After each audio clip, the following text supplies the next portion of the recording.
بسم اللہ الرحمن الرحیم والصلاة والسلام علی رسول اللہ وعلی آلہ وصحبہ اجمعین۔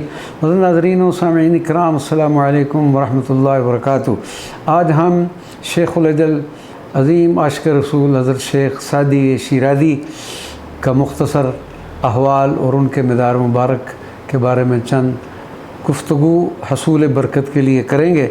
حضرت شیخ سعدی رحمۃ اللہ تعالی علیہ ایک بہت بڑے عاشق رسول، معلم اخلاق اور عظیم شاعر تھے۔ بچپن سے ہی عبادات، شب بیداری اور تلاوت کلام مجید کا بے حد شوق تھا۔ نبی کریم صلی اللہ علیہ وسلم سے شیخ سعدی کی محبت اور عقیدت انتہا درجہ کی تھی۔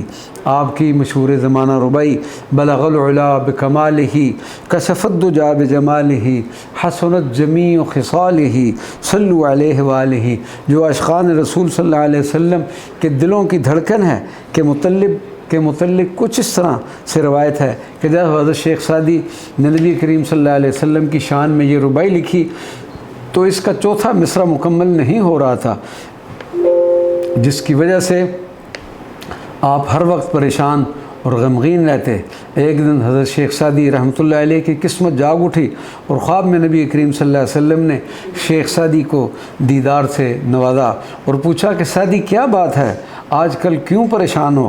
جس پر حضرت شیخ سعدی نے عرض کیا، یا رسول اللہ صلی اللہ علیہ وسلم، آپ کی شان میں ایک ربائی ترتیب دے رہا ہوں لیکن اس کا آخری مصرع مکمل نہیں ہو رہا۔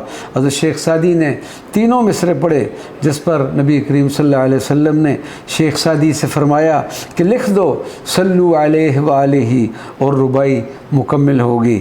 اس ربائی کا آخری مصرع خود نبی کریم صلی اللہ علیہ وسلم نے ترتیب دیا، اور پھر اس برکت سے یہ ربائی اتنی مشہور ہوئی کہ آج کئی صدیاں گزرنے کے باوجود بھی شیخ سعدی کی یہ ربائی زندہ ہے اور انشاءاللہ زندہ و تابندہ رہے گی، کیونکہ اس میں نبی کریم صلی اللہ علیہ وسلم اور آپ صلی اللہ علیہ وسلم کی آل پر سلام ہے، اور اس ربائی کے ساتھ ساتھ شیخ سعدی کا نام بھی ہمیشہ زندہ رہے گا۔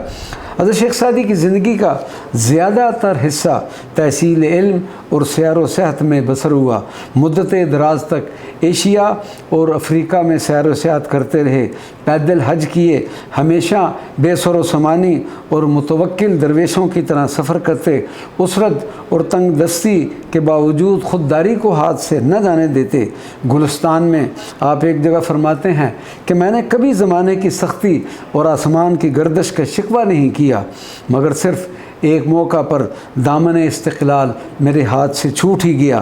آپ فرماتے ہیں کہ نہ میرے پاؤں کی جوتی تھی اور نہ ہی جوتی خریدنے کی طاقت۔ اس حالت میں غمگین اور تنگ دل کوفے کی جامع مسجد میں جا پہنچا۔ وہاں اس شخص کو دیکھا کہ جس کے پاؤں ہی نہ تھے۔ اسی وقت میں نے خداوند تعالیٰ کا شکریہ ادا کیا اور اپنے ننگے پاؤں ہی غنیمت سمجھے۔ آپ کا تمام کلام پند و نصائح سے لبریز ہے۔ پاک و ہند کا کوئی ایسا مدرسہ نہ ہوگا جہاں کر آپ کی تصانیف نہ پڑھائی جاتی ہوں۔ سعدی کو سبھی اپنا استاد مانتے ہیں، اور پھر ایسے استاد کہ رہتی دنیا تک آپ کا نام زندہ رہے گا۔ حضرت شیخ سعدی رحمۃ اللہ علیہ کی بارگاہ میں ہماری حاضری اور ہمیں شرف حاصل ہوا، اور پھر ہم نے بادب اس عظیم ہستی کے سامنے حاضر ہو کر سلام پیش کیا۔ قبر مبارک کو بوسہ دینے کے بعد جانب قدم بیٹھ گئے۔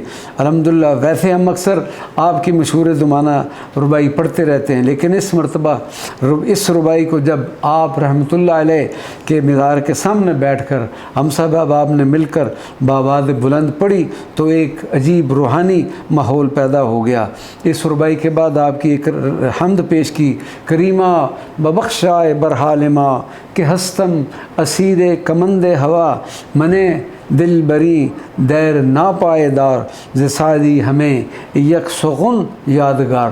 پھر آپ کی کہی ہوئی ایک نعت رسول مقبول صلی اللہ علیہ وسلم پیش کی، ارشست مکیں پایائے احوان محمد، جبریل امی خادم دربان محمد، یک جاں چکند سعدی مسکین کے دو صد جاں، سازیم فدائے سگ دربان محمد۔ یقین مانیں کہ اس وقت ایک ایسی کیفیت پیدا ہوگی، ایرانی زائرین آ جا رہے تھے اور ہم اپنی ہی دھن میں آپ کا کلام بآواز بلند پڑھتے جا رہے تھے پھر اس بندہ ناچیز نے ختم شریف پڑھا اور دعا کے بعد حضرت شیخ سعدی رحمۃ اللہ علیہ کے مزار مبارک پر سبز رنگ کی ایک چادر پیش کرنے کی سعادت حاصل ہوئی۔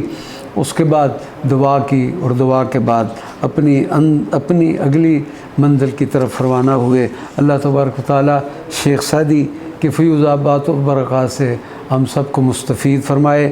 وما علینا الا البلاغ المبین۔